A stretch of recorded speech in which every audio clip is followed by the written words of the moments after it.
Hello, welcome to step 5 of the Estate Agents Training Programme. Please excuse my attire again, however I am not client facing today, as I say, hence I'm dressed casually. Okay, so step 5, the viewing. You must call them in the morning to confirm they are still meeting. I remember the first time it happened to me, my viewing didn't turn up and I was most upset. So you must call them in the morning and confirm. Check you have keys for all the properties at least 1 hour before the viewing, and call tenants or vendors to remind them that you are coming, as you must have given them at least 24 hours notice. Now, unfortunately, because estate agency is not a properly regulated industry, you don't have to have specific qualifications to become an estate agent. You do get some estate agents that are not that organised. So what happens is 5 minutes before the viewing, or even it has been known. I've gone to view a property, the estate agent's not there. You call them up, they're at the office still. They've completely forgotten. Then they have to go and find the keys. Then they say that they couldn't get the keys, and they say they didn't give the tenant 24 hours notice, and it's just an absolute nightmare. And you think, how can these people actually exist? If I were you, I would send a letter to your local MP and say that estate agency should be a properly regulated industry, regulated by a government body as opposed to self-regulated, and there should be certain training as well. It's very simple. You just have to call someone 24 hours before the viewing, a tenant, and let them know that there's a viewing going ahead tomorrow.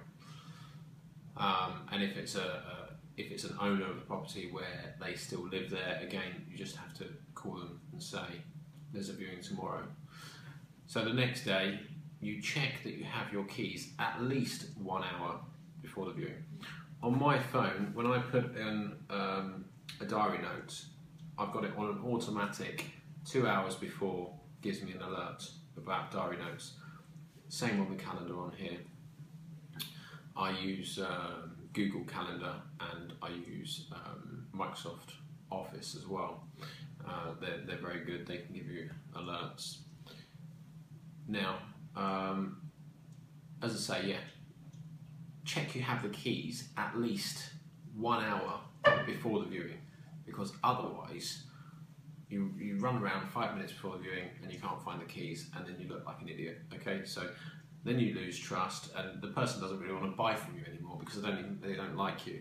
It's pretty much like that. People, not property. People buy people. They buy a dream. They buy you. They don't just buy the property. You turn up late, they won't like the property because they don't really like you.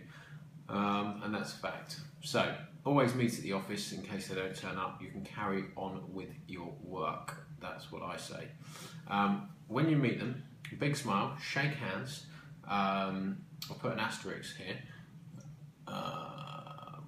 Okay, asterisk probably because if it's a Muslim woman and you're a man, you must ask first if you can shake their hand.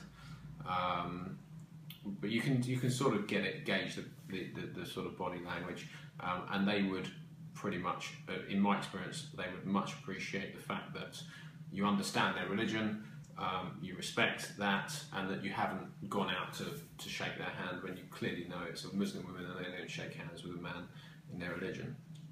So showing people that you know a little bit about their culture is really good. Okay, so when you meet them, big smile, shake hands, asterisk. You have potentially made a lifelong friend or acquaintance, or this person could possibly be a lifelong friend of someone you know. Build a rapport with them in the car. Remember, it is people, not property. If they are blah blah blah blah blah blah blah blah blah blah blah blah blah. Okay. It is advisable to know a simple hello, how are you, in various languages, as this shows you have respect for them and they are more likely to like you and therefore buy or let from you. I know this from experience, and I know this from even going into a kebab shop and speaking to the Turkish guy behind the counter and saying "Marhaba, nasılsın, iyiyim," etc. And I always get a free can of Coke or whatever. So I know from experience that if you just say a few things in their language, a little bit about their language, they're more likely to buy from you, because I've had people buy or let from me where I've struck such rapport and they're really happy that I know a little bit about their culture, etc. It's all basic stuff that I'm telling you, and most people I'm teaching to suck eggs, but unfortunately sometimes people need to be told and they forget.